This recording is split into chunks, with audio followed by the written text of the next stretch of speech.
Comparative or homology modelling. So this lecture is going to be divided into two parts. In the first part we're going to introduce the concepts and look at the problems of sequence alignment with regard to homology modelling, and in the second part we're going to go into the more details of the kind of structural parts of the modelling process. Aims and objectives for the session then are to look at what comparative modelling actually is and why we need to do it, what is needed in order to do it, and how it actually works. So at the end of the session you should be able to describe the steps of the classical homology modelling approach and describe its powers and limitations, its accuracy, and the factors which limit accuracy. So what is comparative modelling? Well, it's simply the idea of building a three-dimensional structure of a protein based on the known structure of what is generally a homologous protein. So the reason that we have two names for it, comparative modelling and homology modelling, is that comparative modelling is simply broader. It allows us to encompass the idea of building a three-dimensional model based on a known structure which is not a homologue but adopts the same protein fold.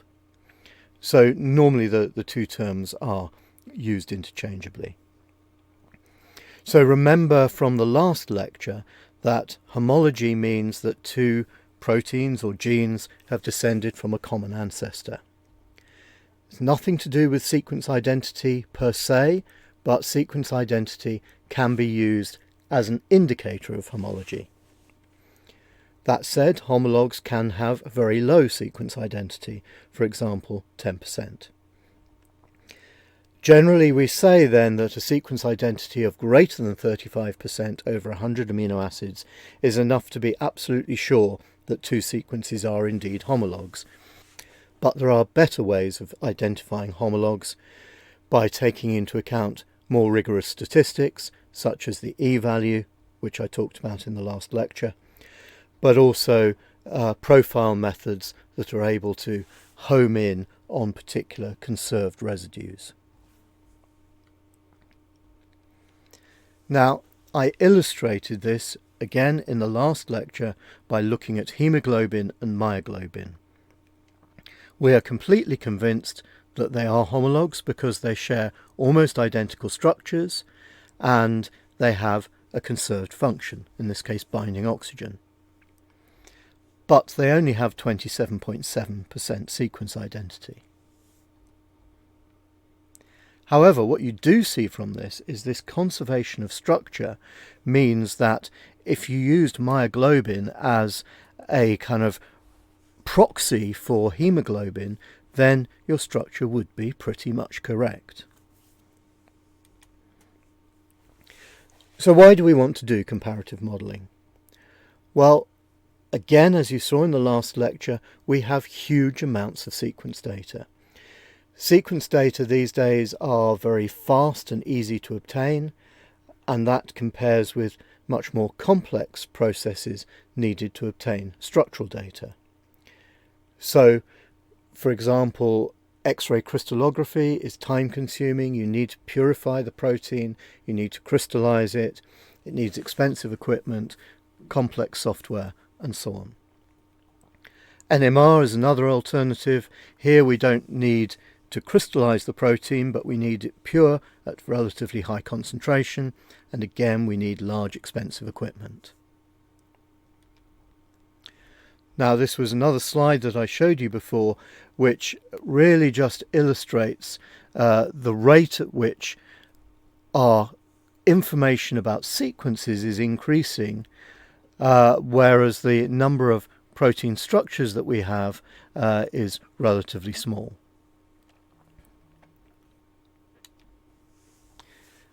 So what do we need in order to carry out comparative modelling or homology modelling? First of all, we need a protein sequence, the target sequence that we wish to model. And we need to have a related sequence where the structure is known. and possibly more than one related sequence. We then need to obtain an alignment between the sequences and a method for performing the modelling. So this first part of the lecture is going to finish at the end of the alignment section and then go into the methods for actually doing the modelling itself after that. So I'm going to define a couple of terms, one of which I have used already, which is target. So this is the sequence or the structure to be modelled. And obviously normally we have the target sequence but we don't have the target structure, except of course if we were just assessing new methods for doing homology modelling, we might have the structure and we're going to compare against that. And then there are two terms that are used interchangeably, parent and template, which refer to the sequence or structure being used as a basis for building a model. Now, altogether there are 8 stages in comparative modelling, and as I said in the first part of the lecture, I'm going to stop after the alignment step. So this is step 2 of these 8 steps. So the steps are, first of all, we need to identify the templates or parents. We then need to perform an alignment. Thirdly, we need to identify structurally conserved regions and structurally variable regions. We then can just inherit the structurally conserved regions from the parent or parents.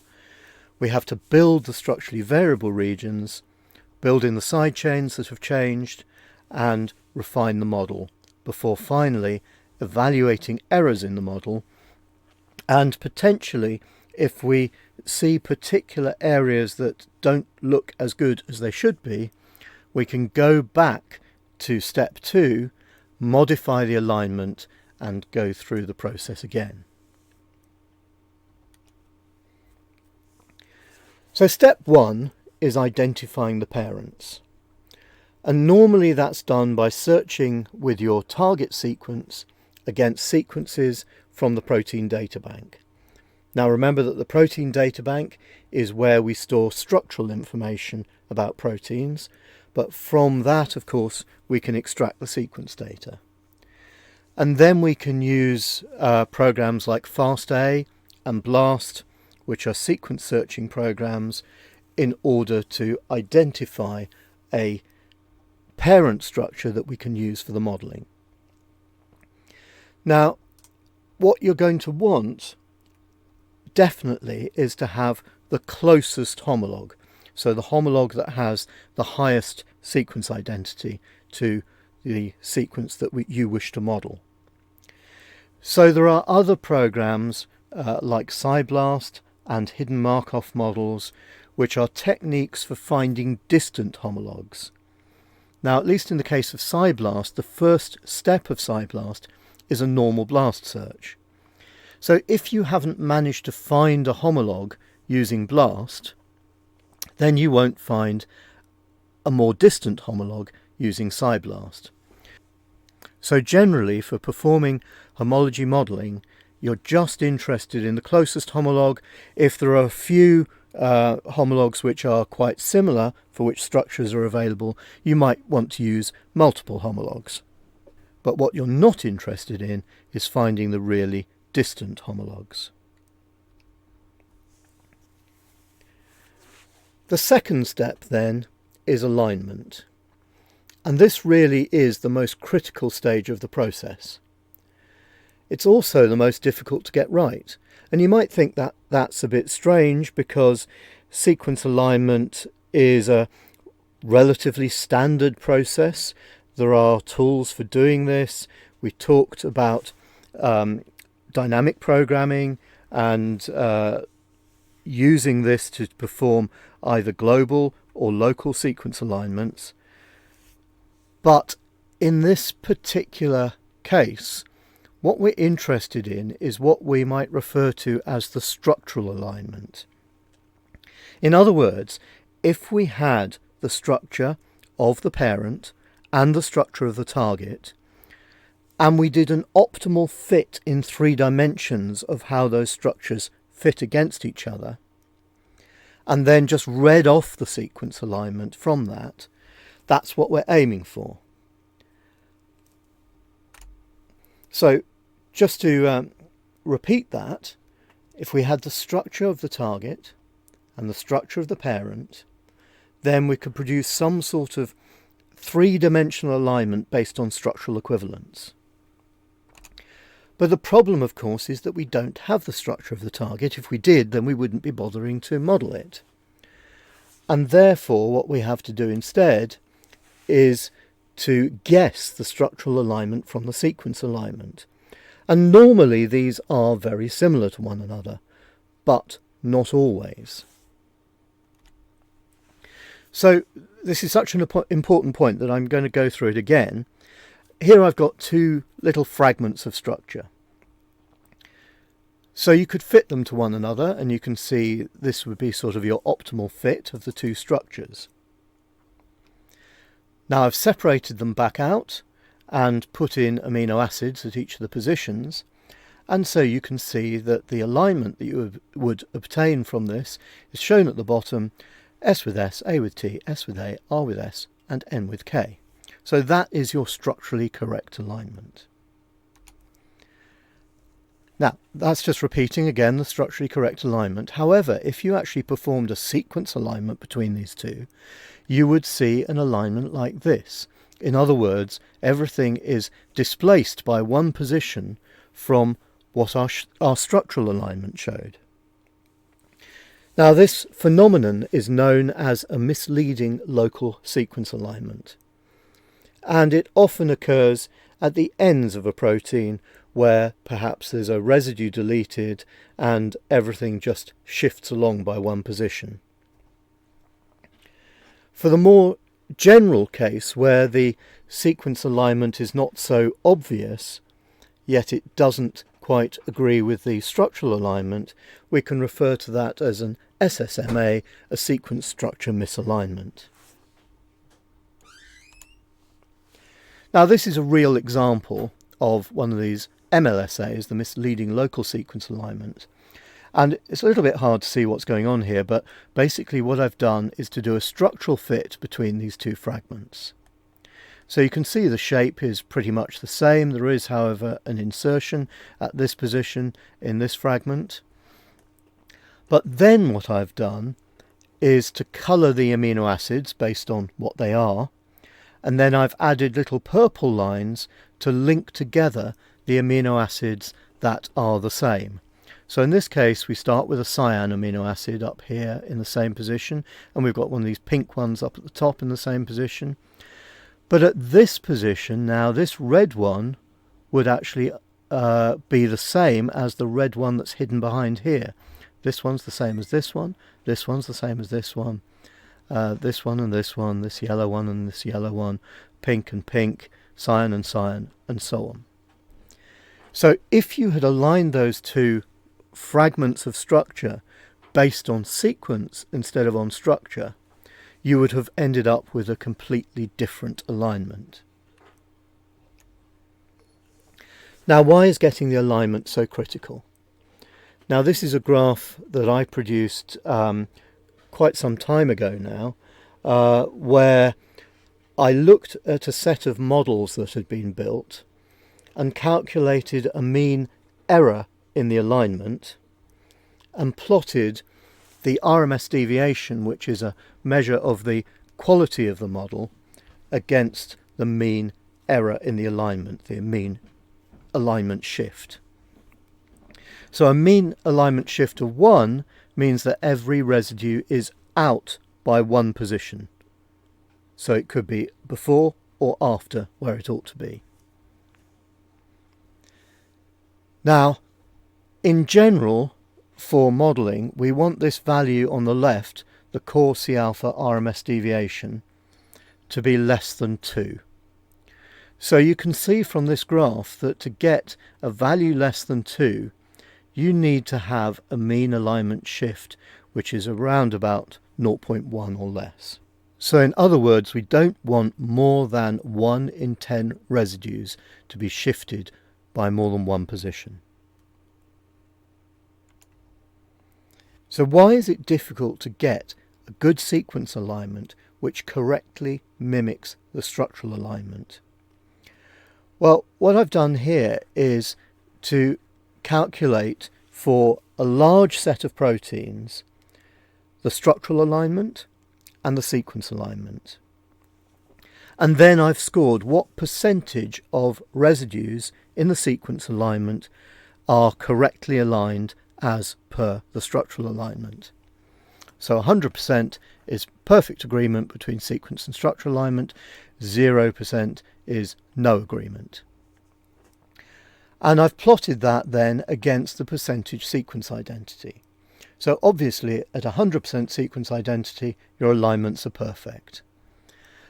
And at all sequence identities down to here, probably about 10 to 15%, we can get perfect alignments. But once we drop below here at about 40%, we get lots of these alignments here which are erroneous. So the other thing that we don't really see from this graph is that really it should be a heat map.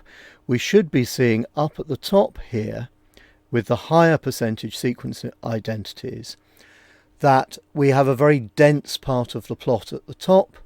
In other words, the vast majority of sequences above 50% are actually aligned correctly, and then rather more sparse points down here with a few that are kind of exceptions to that rule. Whereas once we get below about 25 to 30%, this region is very, very highly populated and there are only a few points up at the top.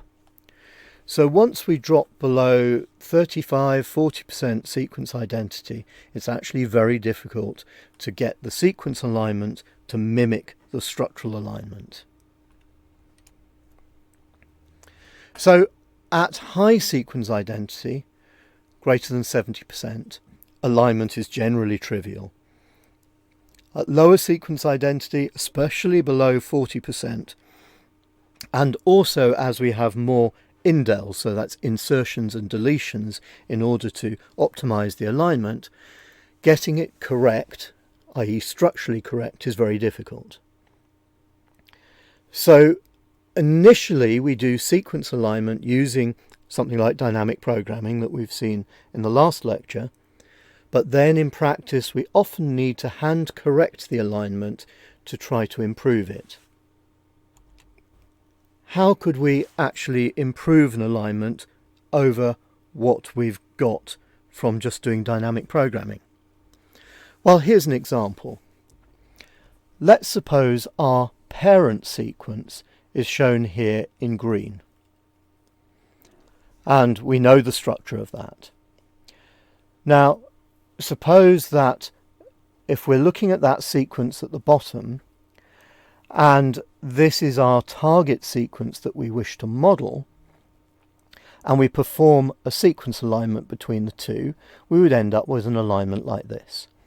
So that would mean we would have to remove these three residues, GSA, from the green structure and join the proline here to the glutamic acid here.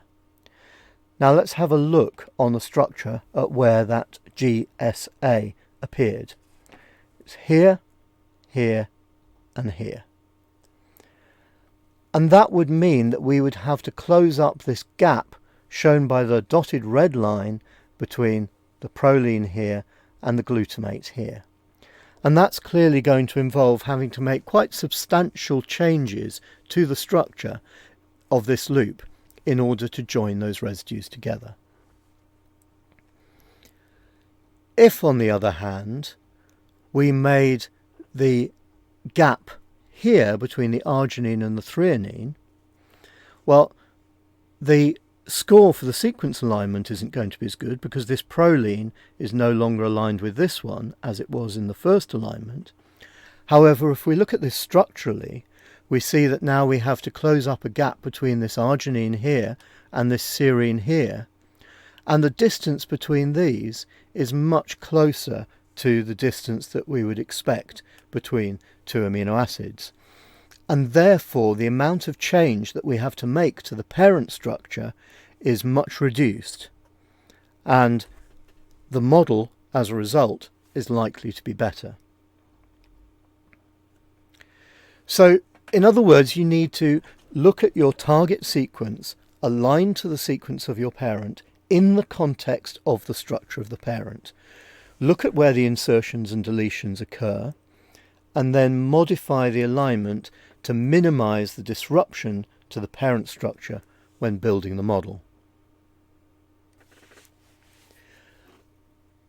At that point, we're going to take a break, and in the second part, we will look at how you proceed once you've got your structure-based alignment, or something that approximates it, and how you can then assemble a three-dimensional model of your protein.